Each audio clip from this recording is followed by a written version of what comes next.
It's go time. Welcome to the Third Down Gamble podcast with your hosts, Don Charbin and Heath Graham.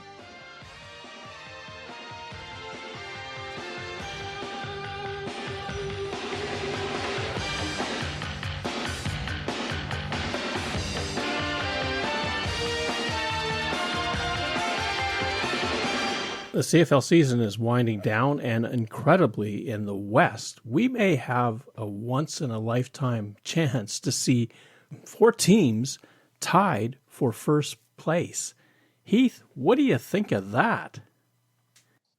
That would be something that we have not seen. And as it stands right now, with their losses this past week, the Argos and Red Blacks are eliminated from playoff contention, which means we will have a West crossover. The Elks are still alive in the West, however. They are a couple of games back. They essentially need to win out and get some help to push their way into that playoff position. But as it stands right now, we could have everybody from the Bombers in 4th place to the Riders in 1st place in a 4-way tie if things shake down the right way. So that would also include the Calgary Stampeders and the BC Lions. Wild finish. There's lots of math involved, and you look at all of the head-to-head records and who owns what to figure out who would finish at the top. I'll try to be as clean as I can trying to explain this, but the Calgary Stampeders seem to be the team in the best position, mostly because of the work they did early in the season. All 4 Western teams tie at 11-7. That requires Saskatchewan to lose out, and also in that they would be losing to BC and Winnipeg. If this scenario plays out, the Calgary Stampeders would win the tiebreaker because the first tiebreaker rule is wins and losses versus the other teams in the tiebreaker. Calgary would be 5-2. That would put them in first. Saskatchewan would be 4-4. That would put them in second. BC would be 3-4. That would put them in third. And Winnipeg would get the crossover at 3-5. The Calgary Stampeders, with that big 3-win, no-loss season series against the Winnipeg Blue Bombers, that's what's helped them the most. They've only played BC and Saskatchewan twice each, where the Saskatchewan Roughriders, they also played the Blue Bombers 3 times. In a worst-case scenario, it would be 2-1. The BC Lions, of course, against Saskatchewan, the best scenario they'd have is 1-2, where the Winnipeg Blue Bombers, they did sweep, though, the BC Lions 2-0. Depending on what other tiebreakers come into play, they could be impacted by other season series. But if all 4 tie at 11-7, which is just unheard of in the West, then you've got a situation where the Calgary Stampeders win out. You do, and there are still some other scenarios. This is the perfect storm of everybody finishing at 11-7, as you said. It's more likely we will get a 2-way or 3-way tie. The Rough Riders are still in the driver's seat. They're 2 wins up on everybody else. So they would essentially have to lose out for any chance of this falling into place. As a reminder of where everybody else stands, the Stampeders own the series over Winnipeg. Winnipeg owns the series over the BC Lions. The Lions own the series over the Calgary Stampeders. So there's some trade-offs there. If the 3 of them end up tied, again, Calgary is at the advantage because of that 3-game sweep against Winnipeg. If there's 2 teams tied, there's some different scenarios as to who finishes in what position. And as I said, let's not forget the 6-9 Edmonton Elks, who are still alive. If they were to win out and finish at 9-9, there's still a possibility that they are in a playoff spot as well. Correct. They have to win out. And that's the joy for everybody, is that if you want to really make some movement in these playoff standings, you have to win out in the regular season to make it happen.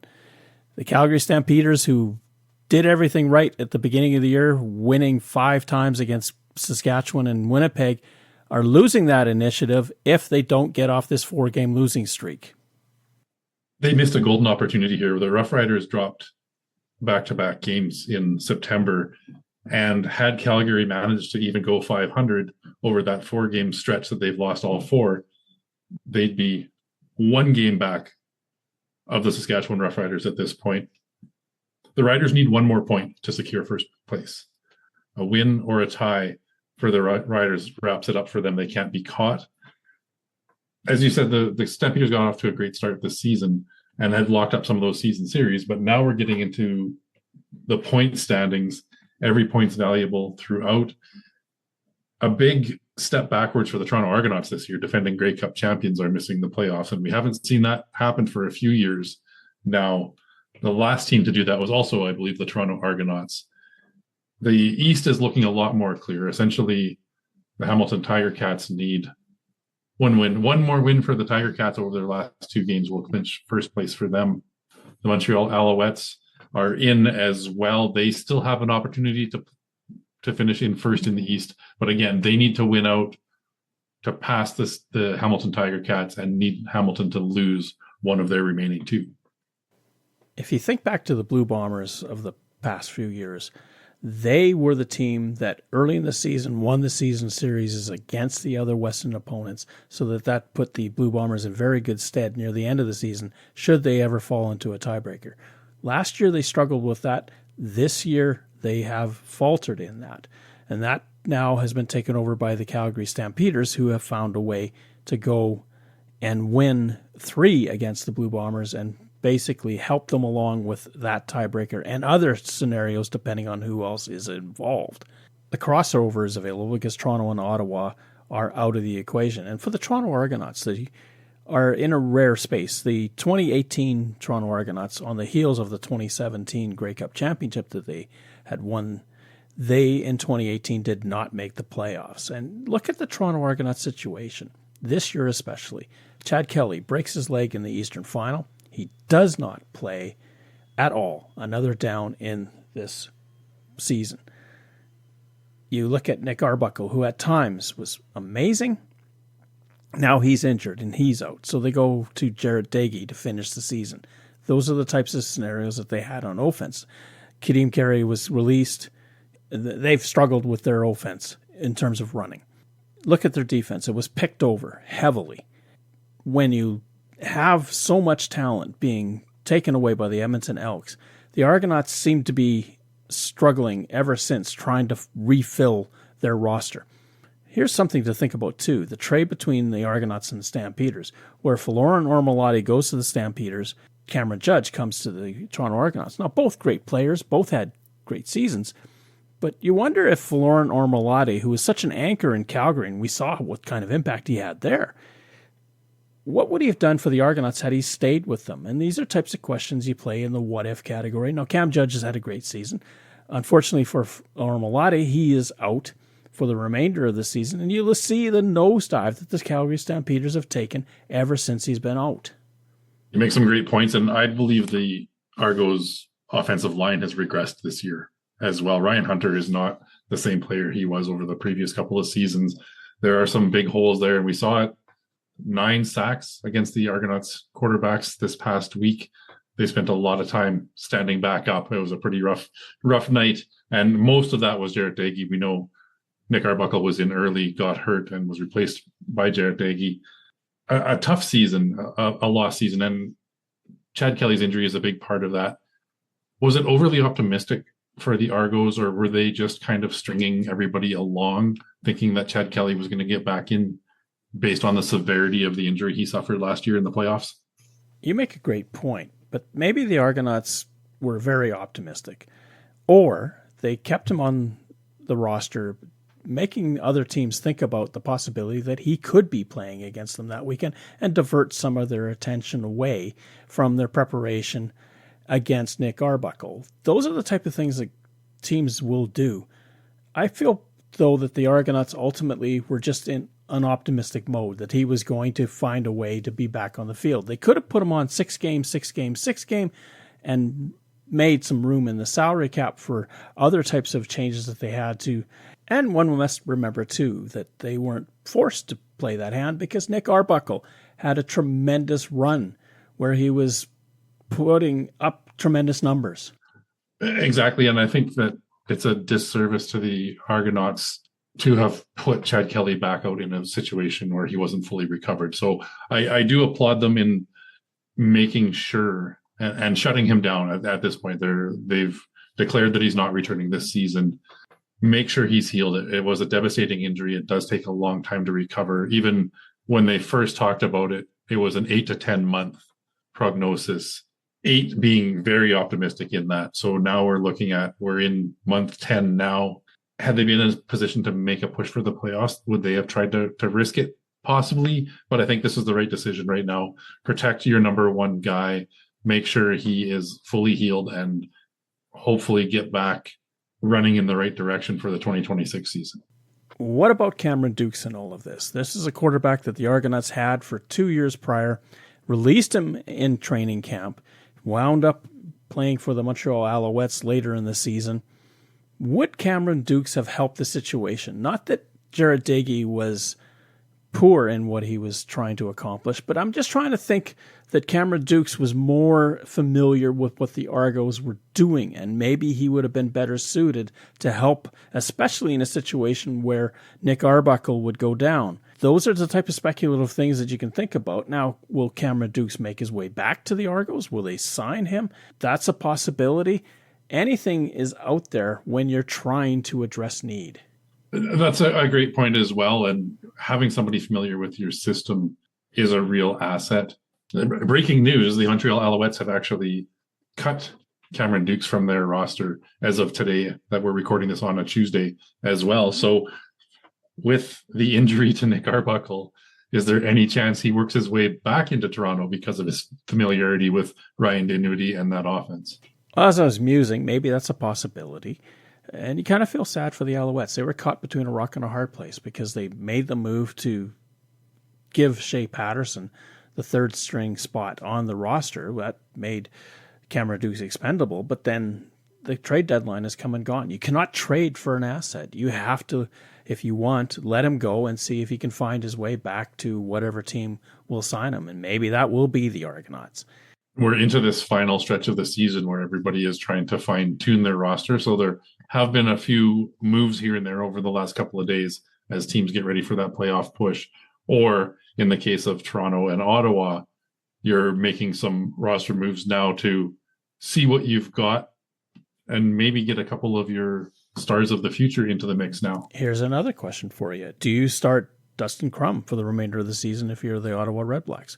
Reason why I toss that out, Drew Brown just came off a game where he threw 3 interceptions, and it was probably his worst night as an Ottawa Redblack.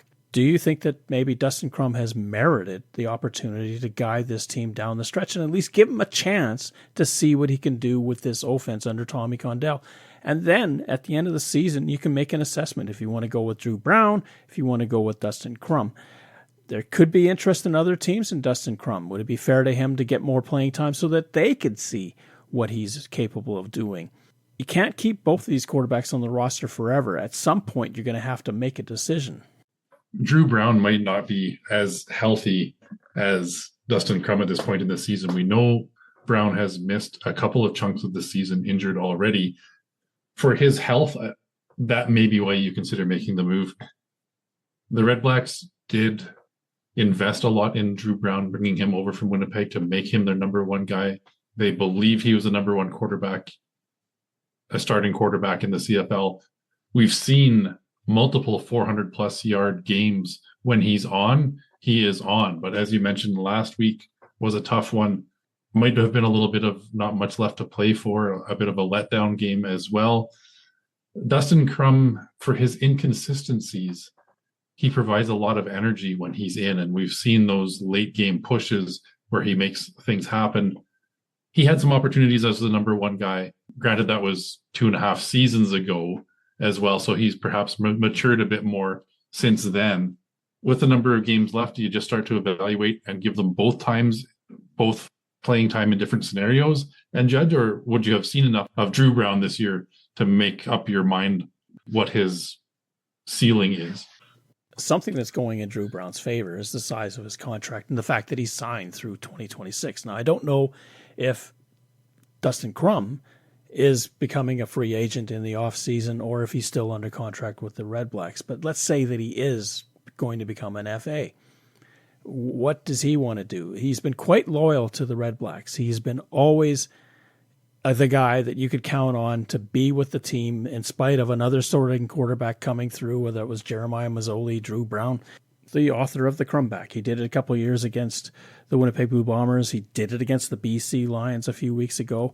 In BC, he almost pulled it off once again. He's got that motor that takes a while to get revving, but once it does, he does give you a lot of opportunity to win football games.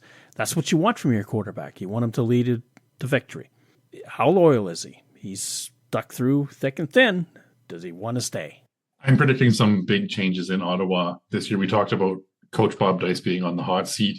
Is Sean Burke on the hot seat at this point as well? Given the struggles, it looks like last year was an anomaly where they got their way into the playoffs. They had a good season, an outstanding home record at 7-2 last year. This year, they've regressed back to what we've seen in 2021, 2022. I don't know what to make of the Ottawa Redblacks at this point. They've got lots of talent in different positions, but they don't seem to have that glue to get them all together and move them in the right direction. That Ottawa defense seems to be all right under William Fields. Since he moved over from Toronto, they seem to have found their identity. They're certainly playing a lot better, and I feel that he is secure. Turning back to Bob Dyce, I don't think that Sean Burke is on the hot seat. Ultimately, I think his job is secure. He has an opportunity to make a change. We saw that with Saskatchewan. Jeremy O'Day picked up a head coach, didn't work out, was given that second chance, and came up with Corey Mace. So far, so good. Maybe this is what is going to happen in Ottawa, where Sean Burke is going to look at hiring a new coach. And then the question becomes, what type of head coach do you want, and from where? Those are the types of questions that general managers get paid to figure out. Do you go in-house? You've got a ready-made head coach that's sitting there. Or do you move outside and get some fresh ideas? And I kind of think the Red Blacks need to move away from what they've got in-house and look for some fresh ideas to guide this team in new directions. Given all of that, who in the CFL do you want to hire? I would argue that there's two potential head coach candidates in that Red Blacks coaching staff. OC, Tommy Cundell, and special teams coordinator Rick Campbell. Either one of those might be an option if you wanted to promote from within. But again, when you've got a struggling franchise, what does that signal when you promote from within? Mark Mueller might be a name floating around out there that hasn't had a head coaching job yet. That is a possibility if you're looking outside of the organization. Three Down Nation this week had an interesting discussion about whether or not they throw the head coach and GM position at Ryan Dinwiddie and see if they can lure him over from the Argonauts. Of course, with Dinwiddie being under contract, it would have to be a promotion. That's where you get into the head coach and GM. I've given my opinion on that role in the past on this podcast. I don't believe that head coach GM is successful in this day and age, given the pressure and the responsibility of each of those roles. Do you ever, and I mean do you ever, consider hiring a coach that's currently down in the American college system, and that is Chris Jones? I know you've chronicled about how you don't like, and I'm agreeing with you, that the dual role of general manager and head coach, not a great fit for a lot of people. Chris Jones, maybe it's not a great fit for him, but given that Sean Burke stays as general manager, what about hiring Chris Jones as your head coach? He has won before. Chris Jones is a name I wasn't thinking about seeing again for the next couple of years, but you never know. It could be somebody that they give a look to as well. I'm quite confident that Bob Dyce is not going to be back at the helm. And whether there is sweeping change behind him in the coaching staff remains to be seen. Often when you get a new head coach, they like to have some say about those coordinator positions as well. And that's where things could change. Rick Campbell, I would think, would be a prime candidate. I mean, he's only been in the Red Blacks organization this time around for this one season after Buck Pierce replaced him in British Columbia. He's a guy that's had some success in the league. He's a possibility, but maybe we see some fresh faces that we haven't even considered at this point. Or do you look at the Winnipeg Blue Bombers, who've had success over the last 6 years? Do you maybe look at Jordan Younger, their defensive coordinator? He's worked under Richie Hall for all those years, learned the systems. He has a very successful defense. Is that something that you would be interested in? What does that mean then for William Fields? And do the Argonauts look at a situation where maybe William Fields comes back to them if Jordan Younger goes to Ottawa? Or Jarius Jackson is also in that Bombers coaching staff as well. He had a little bit of a taste with the Edmonton Elks as head coach previously. There are some names out there, and we're seeing a lot of the recent hires being first-time head coaches moving up from various roles where they've had some success. So it's a possibility. I guess at this point we maybe shouldn't be reading the obituary on Bob Dyce, as he hasn't been fired yet. We're purely speculating at this point.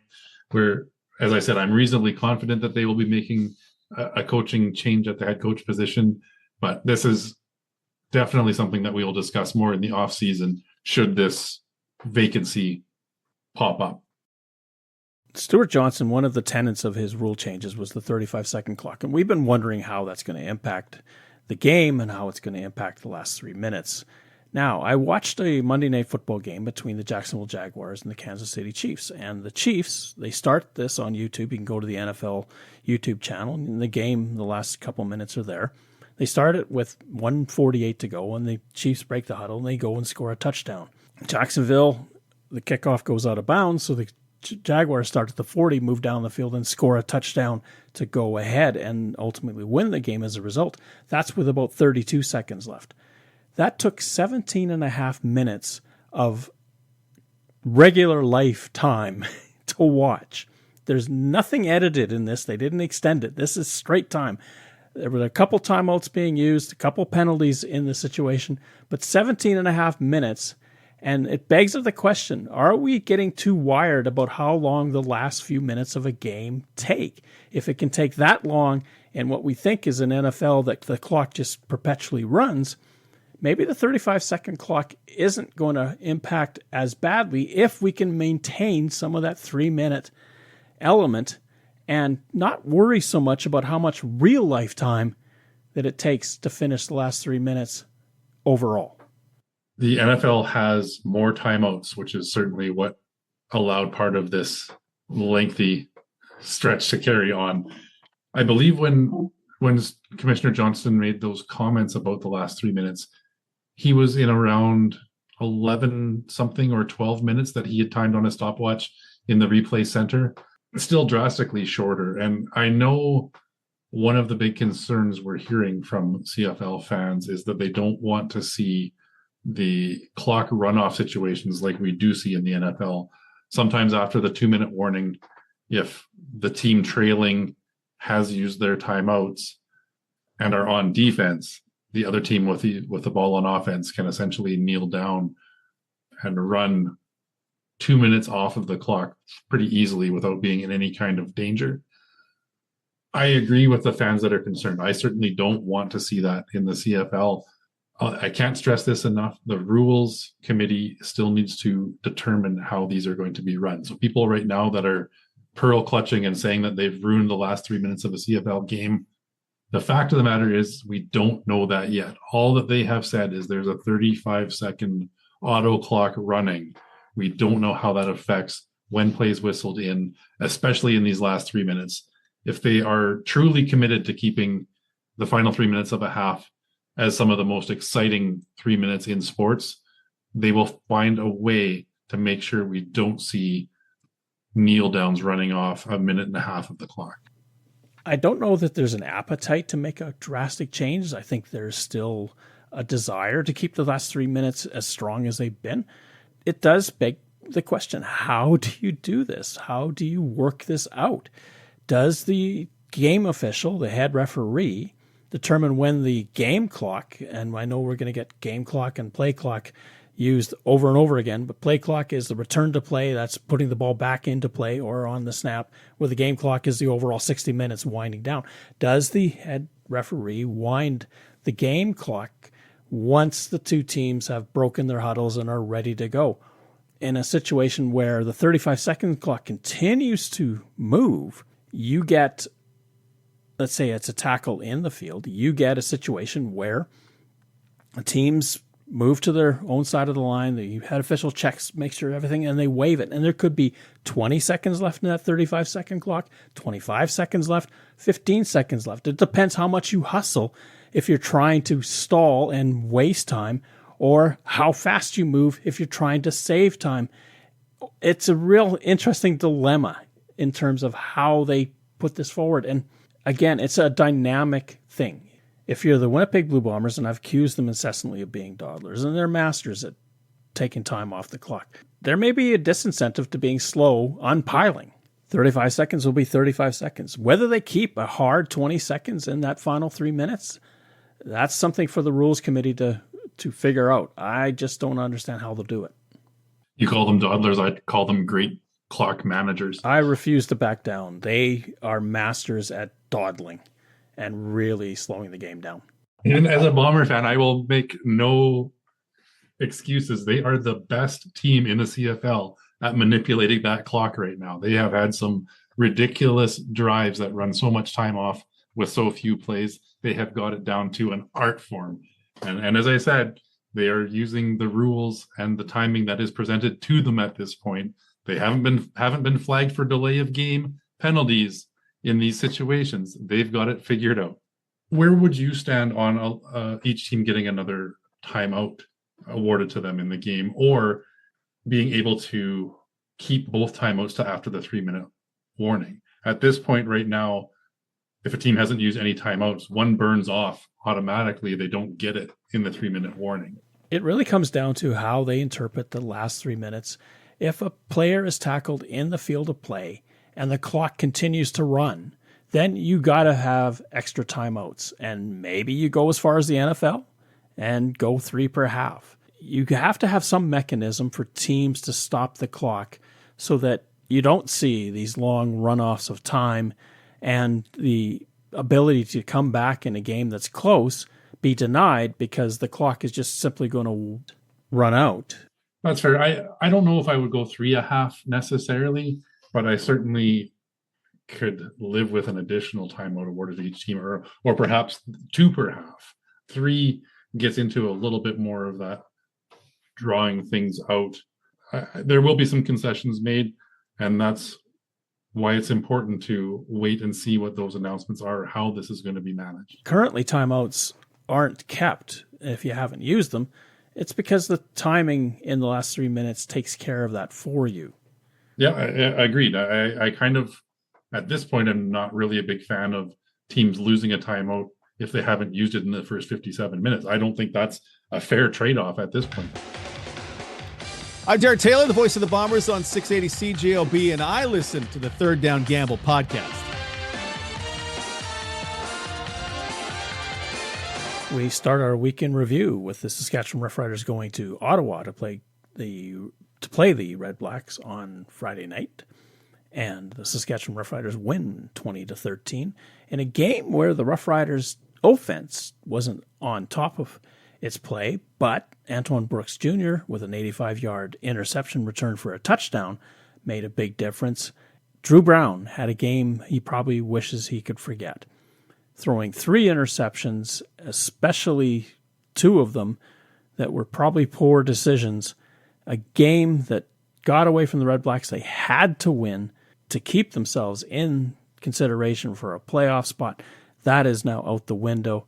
And for the Rough Riders, on the other hand, they take another step toward clinching first place in the West. As we chronicled earlier, lots of scenarios are out there, but if they win over Toronto this week, most of those, in fact, all of those scenarios involving the Saskatchewan Roughriders go away. Almost 400 yards of offense for the Saskatchewan Roughriders and only 20 points. That's kind of a bit of an anomaly for them from what we've seen this season. Trevor Harris, again, high completion rate. He's back up to his highs, 27 for 33 for 82 yards, 341 yards, and a touchdown. But it kind of felt like they weren't forcing the issue. They had an opportunity to take advantage of a struggling Ottawa Red Blacks team and failed to do that.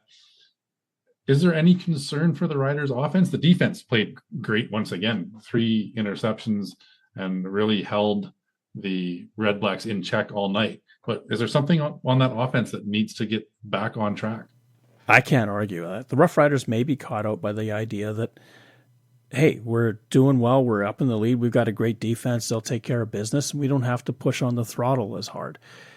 Some teams do that. It's not a great philosophy, and sometimes it does catch you.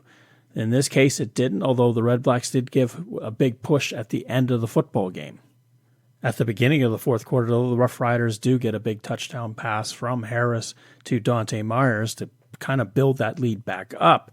And then we probably have the play of the game, maybe a play that will live in the annals of the Canadian Football League, where Bryce Carter gets a deflected ball. I thought at first it was an interception. It was ruled as a fumble. Trevor Harris loses it. Bryce Carter gets it and takes off, and he is chased down the field by one A.J. Ouellette. Good hustle by A.J. Unfortunately for the Red Blacks, it was a big man trying to run all the way back. Bryce Carter with the takeaway. That's a lot of guy going 90 plus yards down the field. A.J. Ouellette, credit to him, did not give up on the play, chased him down and saved what would have been a touchdown. The Red Blacks did go on to score on the play, on the series, held to a field goal. And you really have to appreciate that commitment and that hustle by A.J. Ouellette. It's the type of hustle play that coaches will always point to in film room. And A.J. Ouellette will be a poster child for hustle on a major play that could have really changed this game. Because if Ottawa scores a touchdown, if Carter goes all the way into the end zone and scores, then the game itself is really up for grabs. It certainly could have been. And Bryce Carter is listed at 6 feet, 250 pounds. We don't know where he's at in the game this season. He certainly looked a bit bigger than 250 in my mind, watching him rumble down the field. But we see the importance of not giving up on a play. There's an NFL game this past weekend. The Arizona Cardinals could have put a game away on a long touchdown, should have been touchdown run. The guy gets showboating a little bit before the goal line. He gets knocked out for a touchback. Get it across the line any way you can. Or if you're the team chasing, never give up on that play until the guy is safely in the end zone. Couldn't agree more. If you're going to celebrate, run over the goal line, run through the back of the end zone, then turn around and come back and do all your celebrating. Do not do it before you score. The celebration comes after you score a touchdown, not before. Getting back to Drew Brown, and let's go back to that game that they played against Winnipeg, where Chris Streveler, with that incredible stat line, goes 3 completions against the Ottawa Red Blacks team that had over 400 yards of passing. And yet Drew Brown takes his offense down after a turnover and scores on their first possession and scores on the final play of the game. For the rest of the game, they were not able to get that ball into the end zone. Is that a Tommy Condell thing, or is that a Drew Brown thing? And he's got weapons on that offense. I just don't understand their inability to get it into the end zone. Eugene Lewis has been a touchdown machine for several seasons in the CFL. Braylon Addison, Justin Hardy, Khalil Pimpleton on a long strike. You think he's going to break a couple here and there. And of course, William Stanback running the ball. It does kind of make a bit of a head scratcher as to why they're not quite able to push it all the way through into the end zone. It kind of begs the question, why doesn't Tommy Condell use what he's got more often? They've got Khalil Pimpleton, who can take the lid off of any defense out there. They've got, as you mentioned, Eugene Lewis. When you've got weapons like that, throw it deep. Kenny Lawler and Hamilton, for instance, throw the ball once or twice deep down the field to your biggest weapon and get that defense thinking about that possibility. That's how you get a defense on edge. We move to the second game, and the Toronto Argonauts hosting the Hamilton Tiger Cats in a wild one at BMO Field. The Argonauts, though, losing Nick Arbuckle very early in the game, gets hit from behind and comes up with a bad wing. He does. And we talked about the quarterback struggles for the Toronto Argonauts. Jarrett Doege seems to be the guy for the next couple of games to run out the rest of the season. Hamilton was held to 3 points against the Winnipeg Blue Bombers the week before. They explode for 47 in this one, and a big night by Bo Levi Mitchell. I believe he's in the running for most outstanding player between him and Nathan Rourke at this point. Seem to be 1 and 2. He went 18 of 25 for 320 yards, 4 touchdowns and a pick. And I know your magic number is over 10 yards per completion. How about this one? 18 completions for 320. That's really stretching the ball down the field. Rough arithmetic, that's 15 yards plus per completion. When you're doing that, you're just torturing a defense. Let's consider this. 15 yards every time you complete a pass, that's a first down every time you do so. That was a huge stat line for Bo Levi Mitchell. And we were kind of wondering, where was it? On Labor Day, he lit up the entire stadium with an aerial circus. And we haven't seen that since. Now, granted, they've depended more on running plays. The balance has meant that the offense has given up a little bit in their passing attack. And finally, against the Argonauts, we saw the Tiger Cats unleash that weaponry. Kenny Lawler, 3 catches on 6 targets, but 2 of those were for touchdowns, 63 yards in total. Brendan O'Leary Orange was kind of the sleeper in this game. If you had him in fantasy, good for you. Targeted twice, 2 catches, 111 yards, and 2 touchdowns. A big night for him, even though he was only targeted 2 times. He made the most out of both of those, including an 87-yarder. As you mentioned, Nick Arbuckle, 1 attempt, no completions, and an efficiency rating of 2.1. That's really not fair. How does a guy that barely was on the field get an efficiency rating at all? You should have more time than that and more attempts than that for those numbers to really count. With that early injury, that forces Jarrett Dagey to take on the role of quarterback for the rest of the game. He takes 49 shots, completes 34 of them for 323 yards, a very respectable number, but the problem is he gives up 4 interceptions and gets 2 touchdowns. The interceptions, that is part of him pressing at the end of the game. Stavros Katsatonis is the recipient of 3 of those interceptions for the Hamilton Tiger Cats. It was the undoing of the Argos as they tried to get into the game in the fourth quarter. Interceptions killed them. A 47-29 final for the Tiger Cats. Very entertaining game at BMO, and I really think that fans went away more or less happy. Granted, the Tiger Cats were the winners, the road team, but the Argonauts gave an account for themselves. They tried to come back. They scored 13 points in that third quarter to make it interesting, but Hamilton, with turnovers in that fourth quarter, managed to put things away. For the Argos, of course, that eliminates them from the playoffs for this year. For the Tiger Cats, that win gives them an opportunity to clinch first place. Heading off to the late game, the Calgary Stampeders versus the BC Lions. And, of course, the question on everyone's mind, what was Vernon Adams going to do? Was he going to be on top of form or was he not? Huge crowd in BC. Nearly 30,000 watched the Lions win 38-24.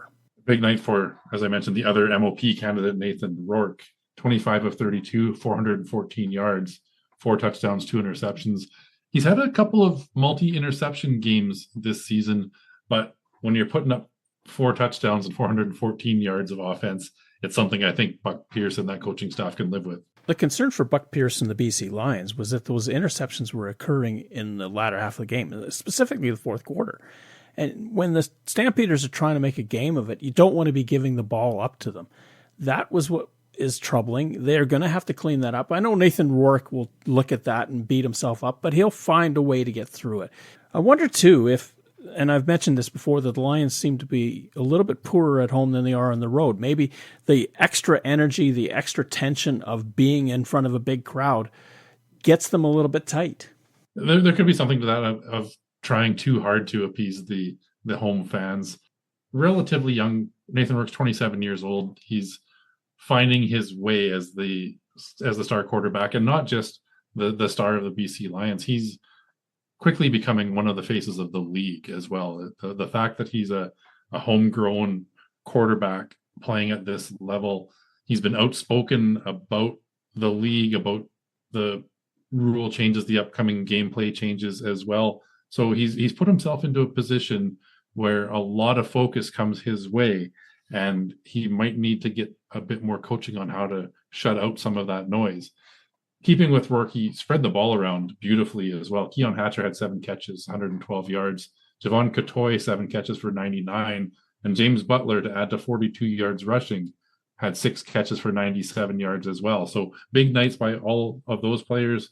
Justin McInnes found the end zone, 2 catches for 61 yards as well. So a really good ability for Rourke to spread things around and keep everybody engaged. Calgary Stampeders, Dedrick Mills, 12 carries, 85 yards. That's 12 yards per carry. That's ridiculous numbers. BC Lions also rushed for 100-plus yards. Lions also amass nearly 498 yards of total offense. You combine that with the over 500 they had in Calgary, then you got almost 1,100 yards of total offense against a team that we thought at the beginning of the season, the Calgary Stampeders, that defense was the best in the league. We're definitely feeling the effects of the injuries to that Stampeders defensive line, especially Flo Oramolade being out for the season.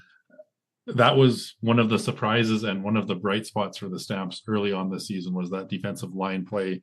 When you lose a couple of big names and big keys to your success, it's tough to recover late in the season.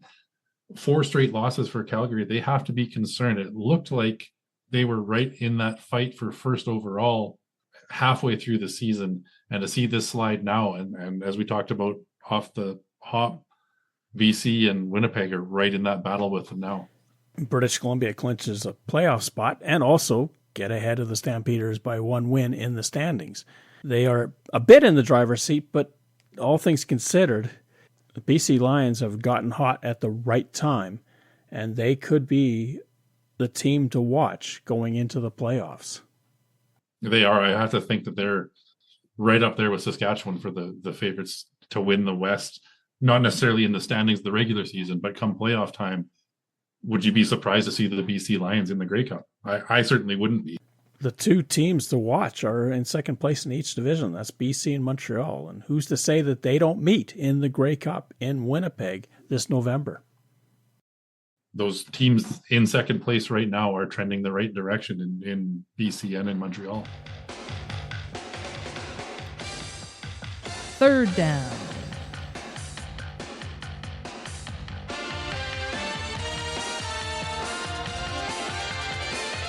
Couple of wild point spreads in this week in the CFL, starting with the Saskatchewan Roughriders at home against the Toronto Argonauts on Friday night.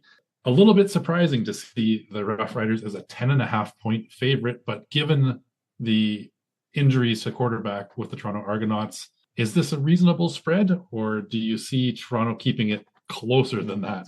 The only thing that may help Toronto quarterbacking is the fact that Roland Milligan Jr. and Marcus Sales are both missing practice time.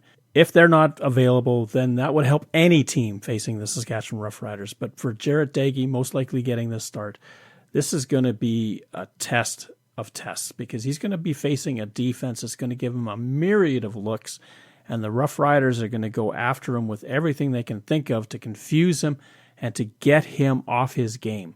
The only reason I think this is going to be closer than 10.5 points is the Roughriders offense hasn't really blown people out of the water the last couple of weeks as well. You mentioned those injuries to Saskatchewan's secondary. I think Dagey can take some advantage of that.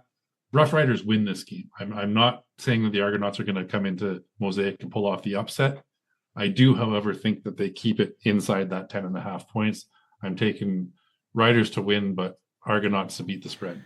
I can't argue that the Roughriders offense could be a big issue here if they're going to cover that spread. If they can find a way to get clicking, and they've got their core of receivers back, they should be able to put away the Toronto Argonauts, win this game, clinch first place all in the same evening. As we talked off air, I've never seen a spread this big in favor of the Saskatchewan Roughriders, and just on that scientific basis, I'm picking the Riders to win and cover. Kicking off the Saturday doubleheader, the Calgary Stampeders stumble into Hamilton to take on the Tiger Cats. Ticats and Bo Levi Mitchell are a 2.5-point favorite at home. This is Bo Levi against his former team in his new home stadium. I kind of like the sounds of that. Stumbling is probably the most apt word for the Calgary Stampeders. They've lost 4 in a row, and you point right back to that rematch in Edmonton where Folarin Ormolade went out. They have traded for Lorenzo Malden. He's got a second week with the team. Maybe he'll be more in tune with what the defensive play calling is. For the Hamilton Tiger Cats, their defense is suspect. I know you like their defensive line, but they gave up against a third-string quarterback in Toronto. They gave up nearly 350 yards of offense. This game could be a track meet. This game could be a high-scoring game. The over-under might be 80.5. If the Calgary Stampeders want to win this football game, they're going to have to score a lot of points. They can do it against the Tiger Cats defense. You talk about the Ticats defense being a bit of a weakness. 9 sacks last week against Toronto would say otherwise. Yes, they gave up 27 points. That defense has given up 69 points in successive games. Definitely of the 3 facets of the game for the Ticats, I would say defense is third of the 3.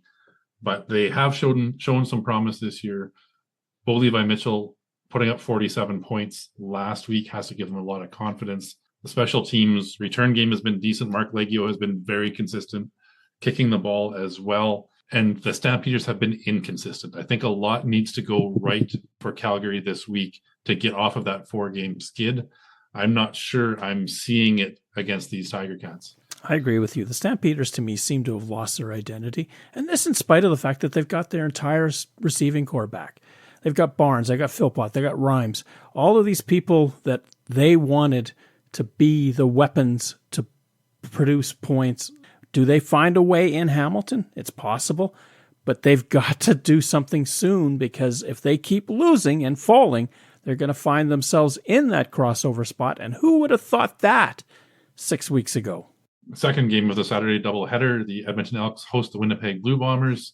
As we mentioned earlier, the Elks are still in playoff contention. If that is to continue, they must win this one at home against Winnipeg.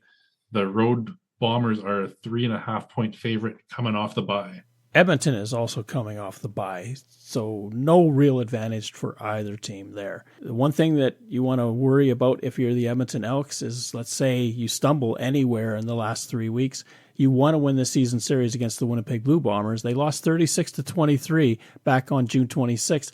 To win the season series, they have to win by at least 14 over the Winnipeg Blue Bombers. That'll put them in far better stead.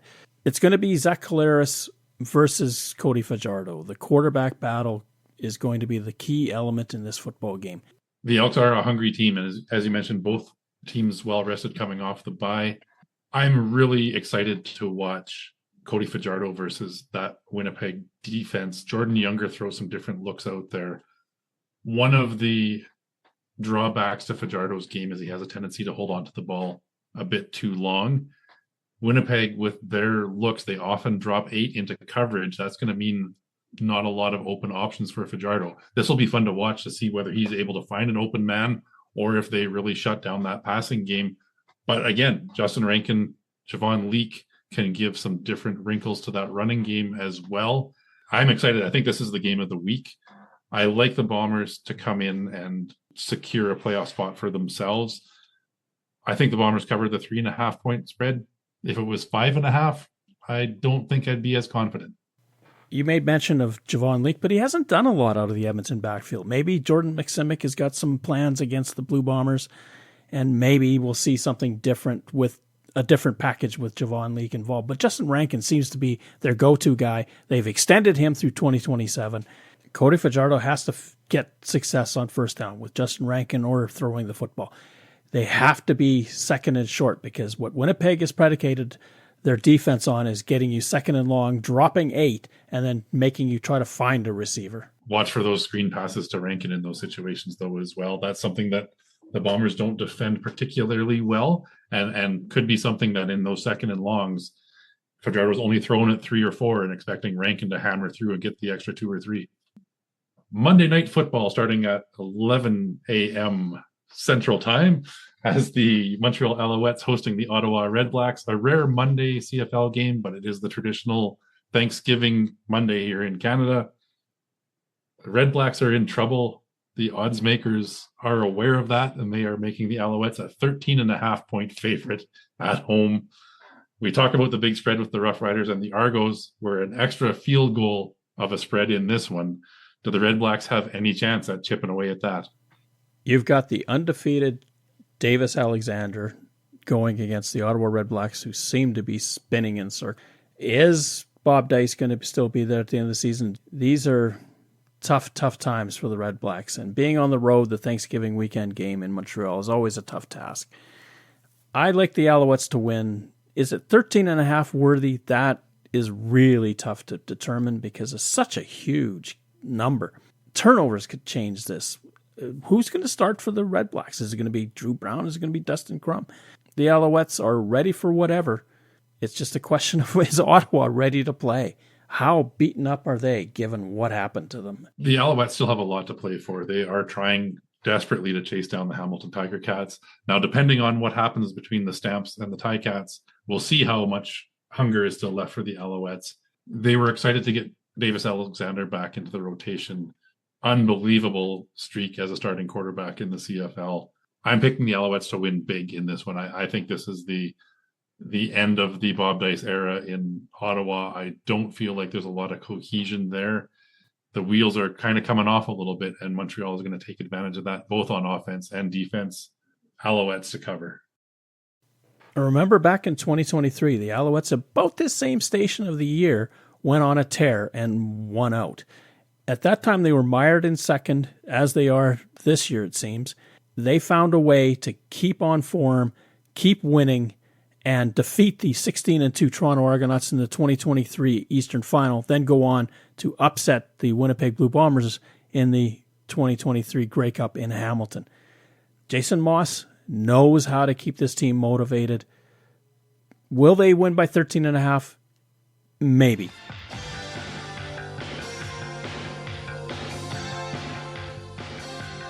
Third Down Gamble uses the expert resources of the Canadian Football League and 3 Down Nation. For up-to-date, insightful statistics and analysis, please visit cfl.ca and 3downnation.com. The CFL on CBC theme music is used with written permission from the Canadian Broadcasting Corporation. Thank you for listening to our show. Third Down Gamble is hosted on Podbean. Follow us on Twitter, where our handle is @ThirdDownGamble. Join us again next time. The Third Down Gamble Podcast. Audio worth watching.